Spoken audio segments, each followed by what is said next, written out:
Hello, welcome to the next video lecture on strength of materials. Let us have a look at the sign conventions used in this. Tensile stress is positive and compression is negative, and angle theta is always measured from vertical and it is anticlockwise positive. Angle theta when measured counterclockwise is positive. So when there is x-axis like this, if I measure the angle in this direction, this is positive. If there is a biaxial stress system like this, if I apply the shear stress like this, then it is taken as positive. If I apply the shear stress like this, then it is taken as negative. Means on the opposite vertical faces, it should form a clockwise couple, then it is taken as positive.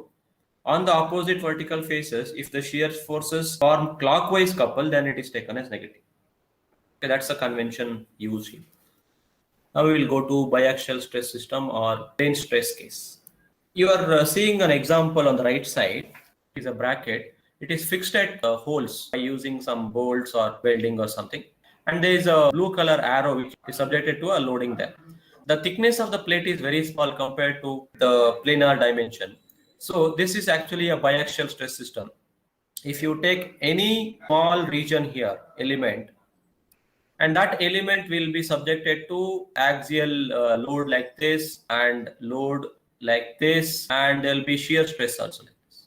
I have enlarged that element here and I have written a rectangle here. Let us write different stresses acting on this.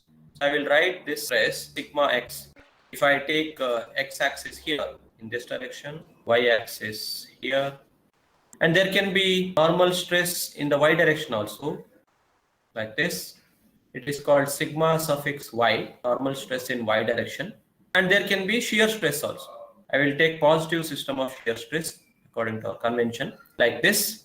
It is called tau xy.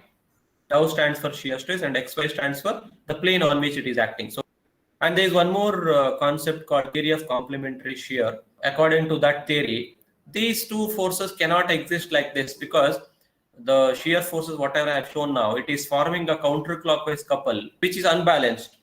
So to balance that, there exists one more set of forces like this which forms clockwise couple, but they will also be of the same magnitude, tau xy. So always shear stress will exist like this, but direction can be reversed. So this is called now as biaxial stress system. Now assume that this plate or the element has thickness is equal to unity. Now in this stress system, I will take a plane like this, some arbitrary plane. This point I'll call it as A, this point I'll call it as B, and this point I'm calling it as C. Plane BC, let us say it is at an angle of theta now, with respect to AB or any vertical line. Now what I am interested in, I am interested in finding the normal and shear stress on the plane BC. Normal stress can be like this. I am calling it as sigma theta, and shear stress will always be along the plane. It will be acting along the plane like this. I'll call it as tau theta. Now our job is to find out the expression for sigma theta and tau theta in terms of sigma x, sigma y, tau xy and theta. For that, what I will do, I will take the equilibrium of ABC. I will write this separately, a triangle. This is AB and this is AC and this is BC. A, B and C here. And this angle is theta. On face AB, how many forces are present? There is one normal force like this, which is sigma x on face AB. And there is one shear force like this. The normal stress is sigma x, but I want to convert this into force. How do you convert stress into force? By multiplying with the area where it is acting. Sigma x is acting on the area AB. So sigma x into AB is the corresponding force. On the line AC, there will be vertical force like this. The magnitude of that will be sigma y into AC. Similarly, this shear force, whatever I have shown on plane AB, that will become tau xy into AB. And there will be one shear force here also. And that magnitude will be tau xy into AC. And along with this, I have normal and shear force on the plane BC also. So normal force here will be equal to sigma theta into BC. And shear force on this plane is equal to tau theta into BC. So I have identified or shown all the possible forces on the area ABC now. First, let us consider only the forces along sigma theta into BC direction. Let us resolve or consider all the forces along sigma theta direction. Consider all forces along sigma theta direction for equilibrium. All the forces in sigma theta direction should be 0. Sigma x into AB, that force, when I resolve it, one along the direction sigma theta and another along the direction tau theta. This will be in this direction, this component will be in this direction. What is that component which is along the direction sigma theta? That force will be sigma x into AB into cos theta, because here this angle will be theta. But that will be acting in the opposite direction of sigma theta, so you have to take this as negative. And you know that one force is already there along sigma theta. The force is sigma theta into BC, which is positive. Okay, sigma theta into BC is positive, but sigma x into AB into cos theta is opposite to sigma theta, so I'm writing negative. Next, we will take the component of tau xy into AB, this force. I'm just resolving it into two directions now. This is how I have to resolve it. The one component will be in this direction, other component will be in this direction. Which is the component that comes along sigma theta that I have to write now? That will also be negative because it is opposite to sigma theta. The magnitude will be tau xy into AB into sine theta. Next, tau xy into AC. That also I have to resolve it into two directions. So this is how I am going to resolve. One force here, another force here. So one will be like this, other one will be like this. Now, what is the component which is along sigma theta there? That will be minus, because it is opposite to sigma theta, minus tau xy into AC into cos theta. And we have one more force which has to be resolved. This is the force. I'm resolving it like this. One along the direction of sigma theta, one along the plane BC. Direction will be like this. Here this angle will be theta, but in this this angle will be theta. So now I can write the corresponding component in the equation as minus sigma y into AC into sine theta. Now I have accounted all the forces. So this should be equal to 0. And one more thing you observe here, in the triangle ABC, this angle is theta, and this is E, this is A, this is C. Cos theta here is AB by BC. And sine theta here is AC by BC. Okay, let us try to simplify this equation now. Now divide throughout by BC. Throughout by BC. What you will get? Sigma theta into 1 minus sigma x into AB by BC. AB by BC is cos theta. So cos theta into cos theta becomes cos square theta here. Minus tau xy into AB by BC is again cos theta here. So it becomes cos theta into sin theta minus tau xy into AC by BC is sin theta. So this becomes sin theta into cos theta minus sigma y into AC by BC is again sin theta. Sin theta into sin theta becomes sin square theta is equal to 0.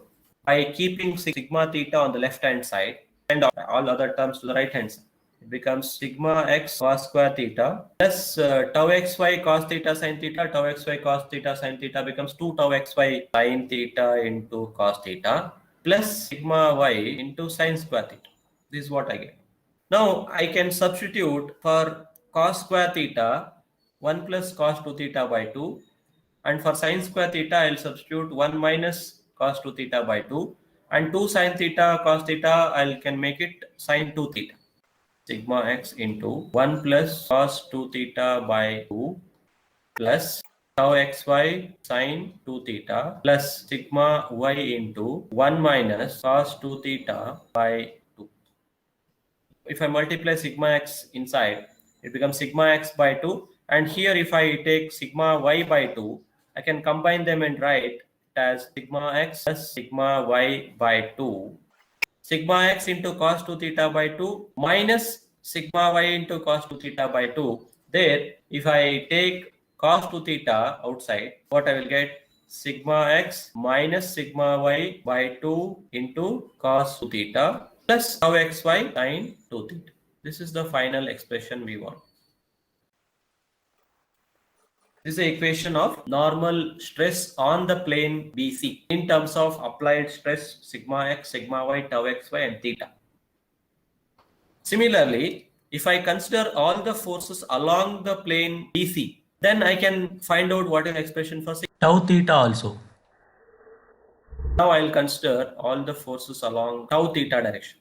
In the same way what I did for the normal stress, I have to do it. So first component will be tau theta into BC. Tau theta into BC is the first component. Observe that it is acting upward in this sketch. So all the forces which is opposite to that should be taken as negative. What will be the second term which is corresponding to sigma x into AB?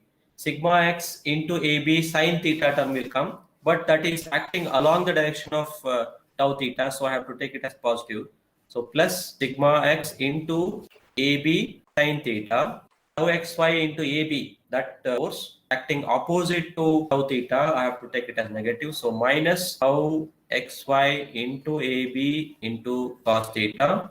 Tau xy into AC component. Tau xy into AC component is along the direction of tau theta. So plus tau xy into AC. But it is sin theta term. And the last one is sigma y into AC force. The component of that is acting opposite to tau theta, so it has to be minus. So minus sigma y into AC, but cos theta component.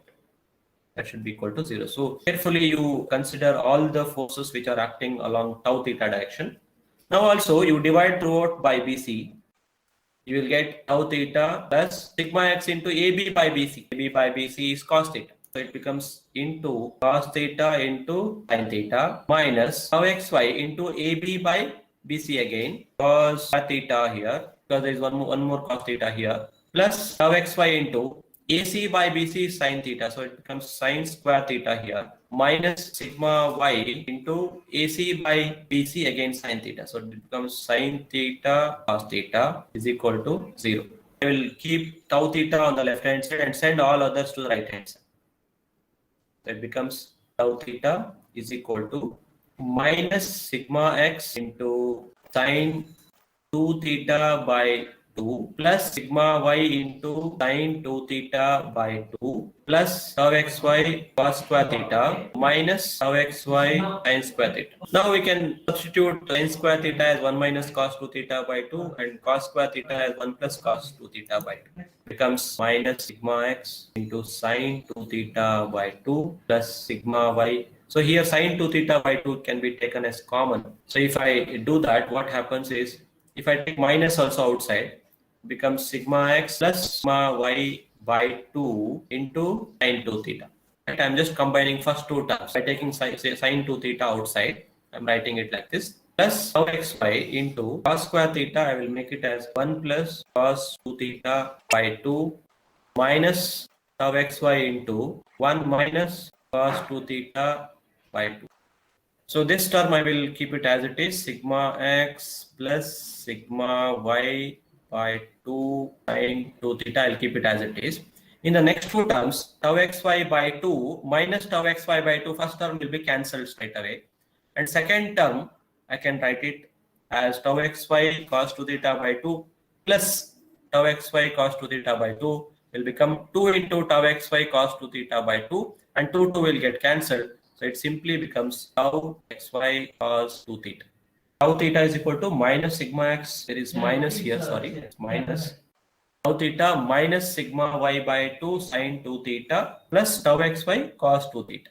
This is the expression for shear stress on the plane BC. If you want the resultant stress, we have found out the normal stress here. This is sigma theta and tau theta will be here. This is tau theta. And resultant will be somewhere here. I will show that it will be at some angle, let us say phi, and that resultant I will call it as sigma r. Resultant is sigma r. This is your tau theta component. Resultant stress on plane BC will become sigma r, which is just a vector summation of sigma theta and tau theta. So it becomes square root of sigma theta square plus tau theta square. And if you want the angle of obliquity, you can calculate what is phi based on magnitudes of sigma theta and tau theta, and inverse of tau theta by sigma theta. If you find out, you give the orientation of the resultant.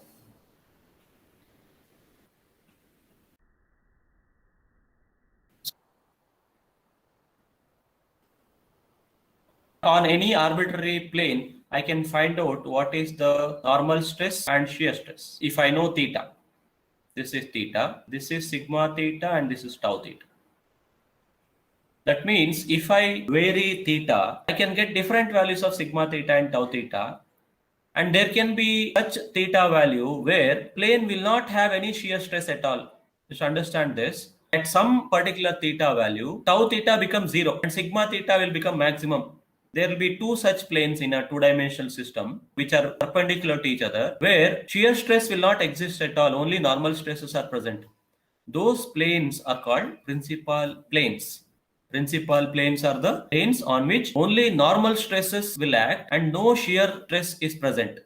They are also known as shearless planes. And the normal stress that is present on that principal plane is called principal stress. And for a two-dimensional state of stress, there will be two such planes. The plane carrying the maximum normal stress is called major principal plane. Corresponding normal stress is called major principal stress. And the other plane, the plane carrying the minimum normal stress, is called minor principal plane, and the corresponding normal stress is called minor principal stress. Principal planes are the planes on which only normal stress will act and no shear stress is present. They are also called shearless planes. Normal stress that act on a principal plane is called as principal stress. For a two-dimensional state of stress, there are two such planes which are mutually perpendicular. The plane carrying the maximum value of normal stress is called major principal plane, and the corresponding normal stress is called major principal stress. We normally denote it with symbol sigma suffix 1. The plane carrying the minimum normal stress is called minor principal plane. Corresponding normal stress is called the minor principal stress. We usually denote this with sigma 2. On both these planes, major principal plane as well as minor principal plane, shear stress will not exist. Now we will try to derive expressions for sigma 1 and sigma 2 in terms of sigma x, sigma y, and tau x.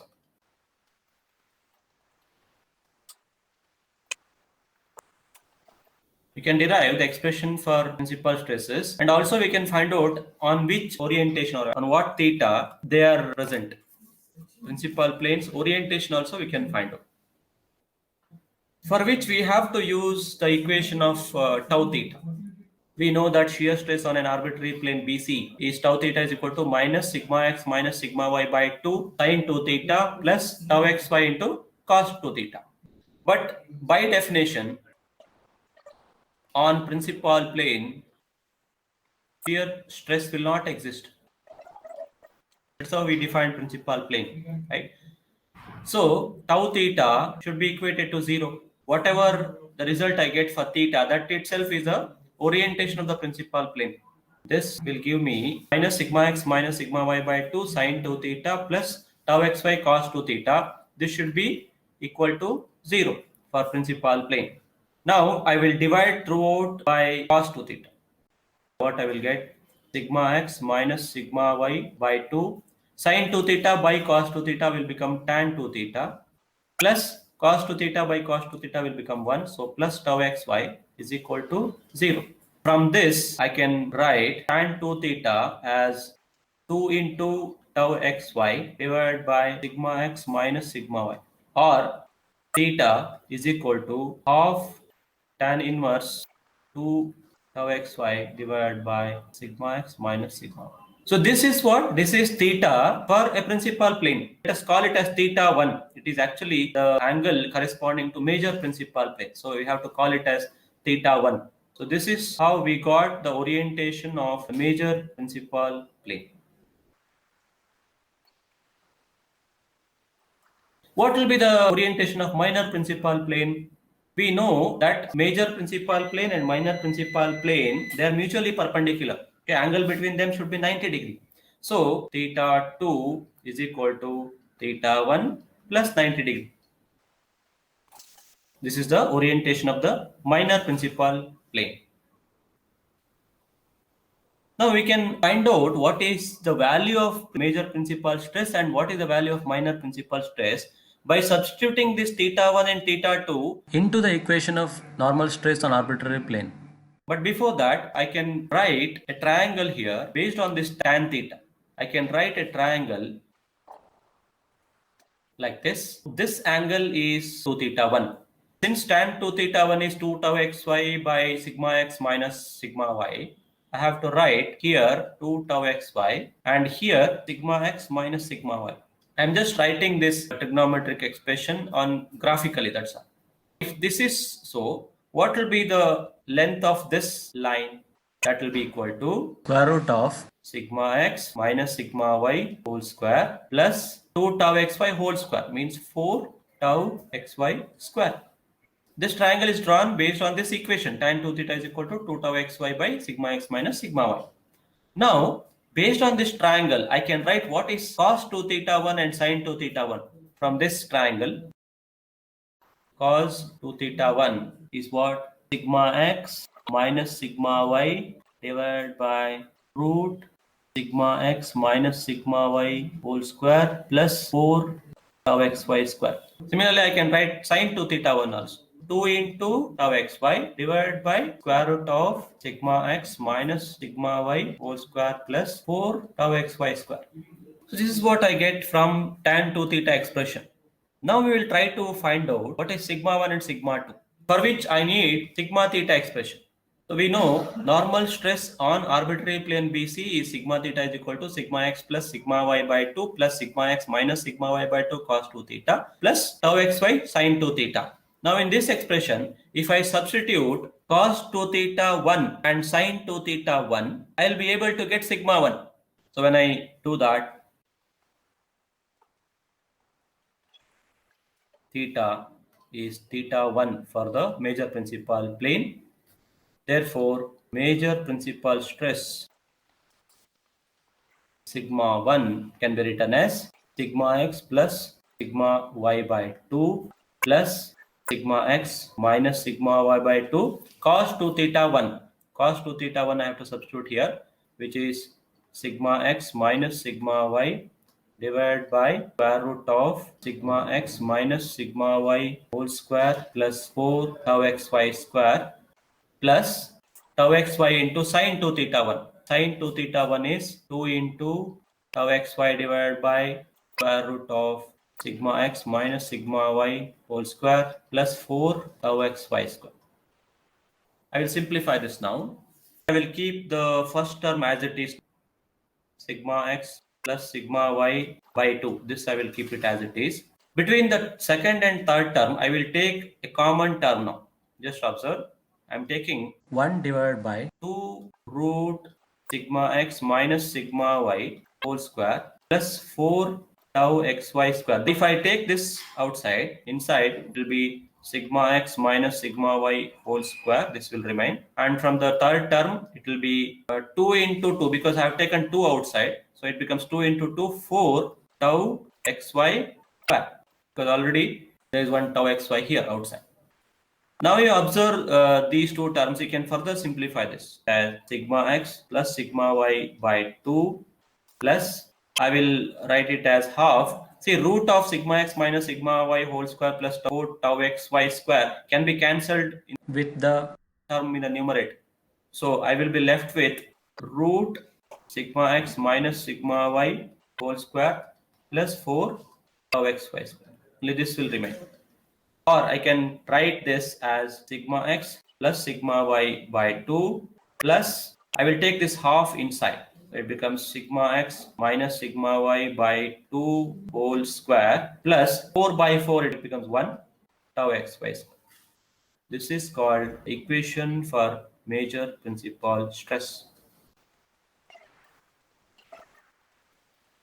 What is the orientation of this? We already know. We have found out that it is theta 1 is equal to half tan inverse 2 tau xy by sigma x minus sigma y. So for major principal plane, we know the orientation of the principal plane as well as the magnitude of the principal stress on the plane.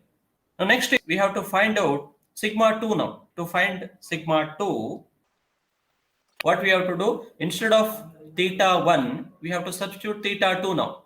That's all. Consider sine 2 theta 2.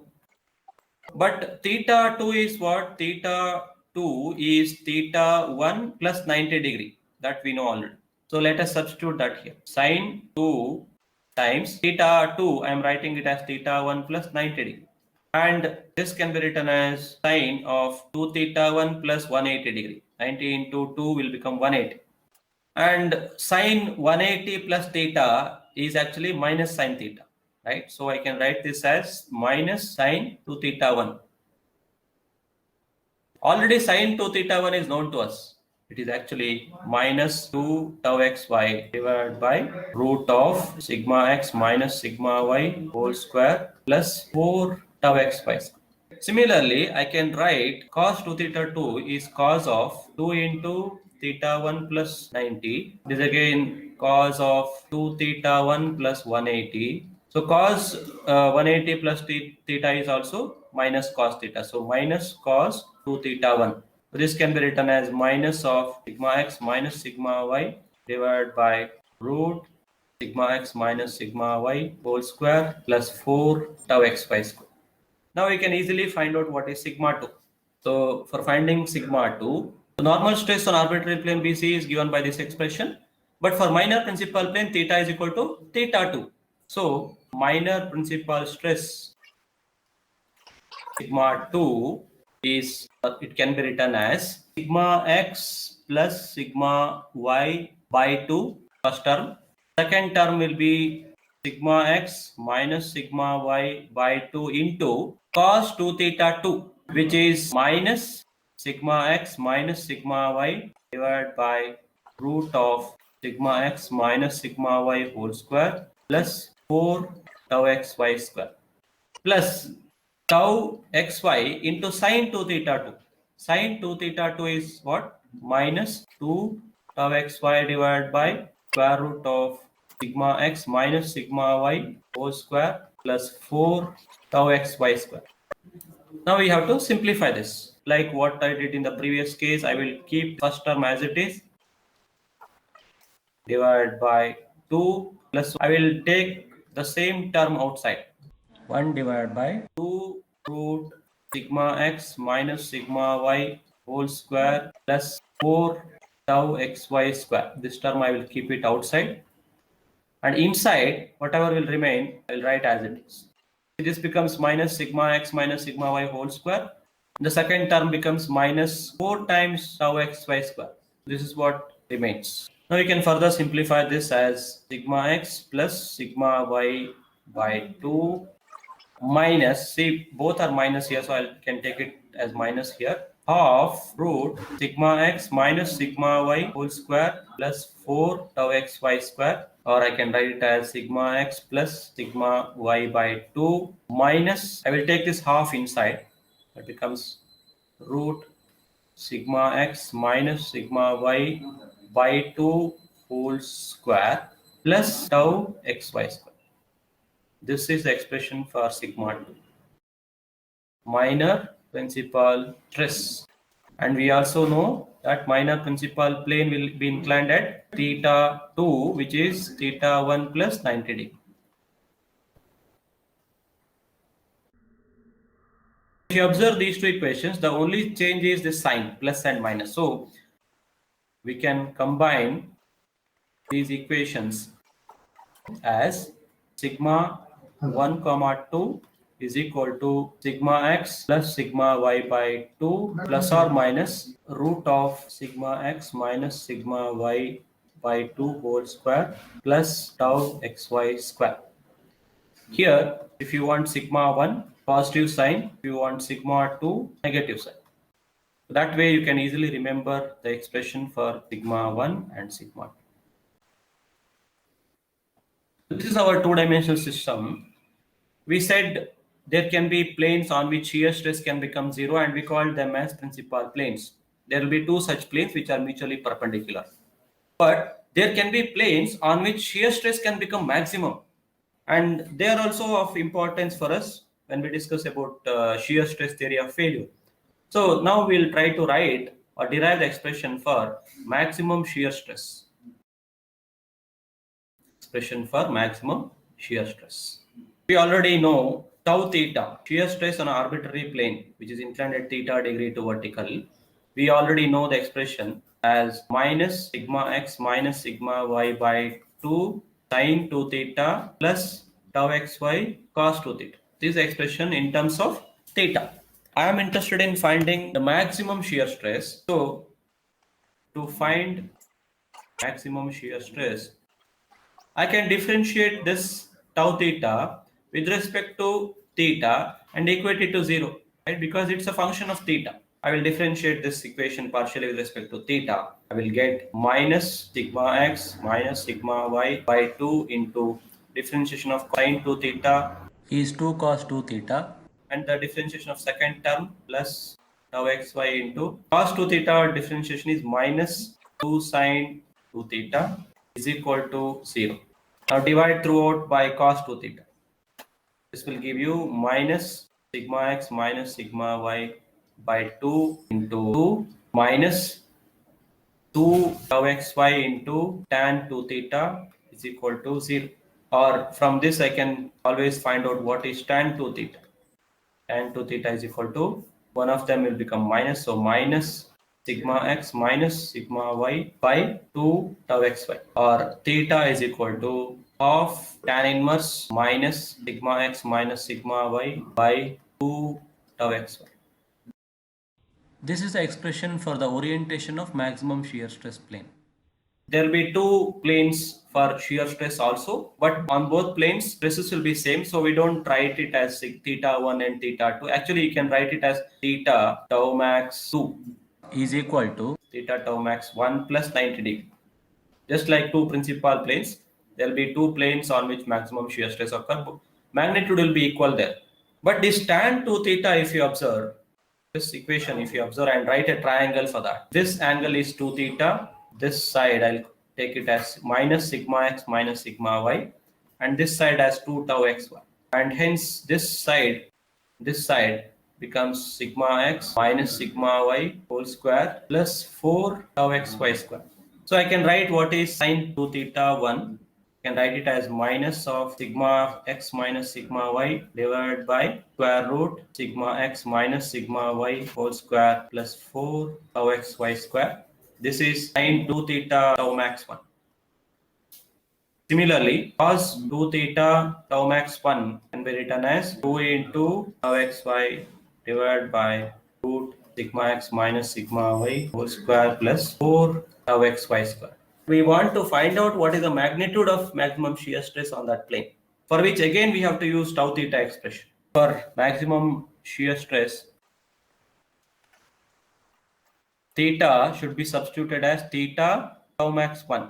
Let us substitute that. Therefore, tau max here can be written as minus sigma x minus sigma y by 2 into sine 2 theta tau max 1. Sine 2 theta tau max 1, we have obtained it as minus sigma x minus sigma y divided by square root of sigma x minus sigma y whole square plus 4 tau xy square plus tau xy into cos 2 theta tau max 1 now, which is 2 tau xy divided by root sigma x minus sigma y whole square plus 4 tau xy square.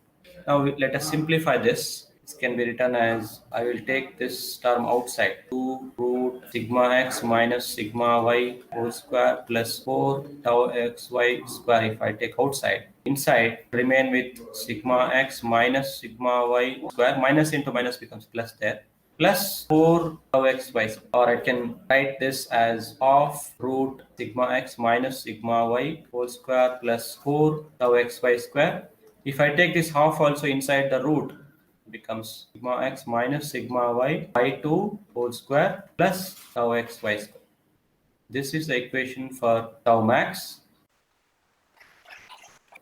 It is sometimes written as plus or minus here because there will be two planes on which shear stress will be maximum, but the magnitude of both will be same but in the opposite direction. That is why plus or minus is written there. And we can also prove mathematically theta tau max 1 is equal to theta 1 plus 45 degree. This can be proved. Now we will try to consolidate all these and we'll try to represent all these graphical representation of sigma 1, sigma 2, theta 1, theta 2, tau max and theta tau max 1. Okay, we will try to represent all these graphically on the element that we have considered. This is the element I have considered, sigma x here and stress sigma y here and tau xy, sigma x, sigma y, tau xy. Okay, this is the given state of stress. Now using this sigma x, sigma y, tau xy, we can always calculate what is the orientation of the maximum principal plane. Let us say orientation of the maximum principal plane will come somewhat like this, and this angle is theta 1. Observe that I am measuring from the vertical and I am measuring anti-clockwise. That is a positive angle. This is the major principal plane. And normally the principal plane is represented with two parallel lines. Here also I can represent the same plane. So this is major principal plane. And we know that minor principal plane will be perpendicular to this plane. So I can write a perpendicular line here and a perpendicular line here like this. This is 90 degree. And I can write this as minor principal plane. If you want, you can measure this angle now. This angle, okay, that will be theta 2, orientation of the minor principal plane. See, this is major principal plane and the normal stress existing on that plane is this.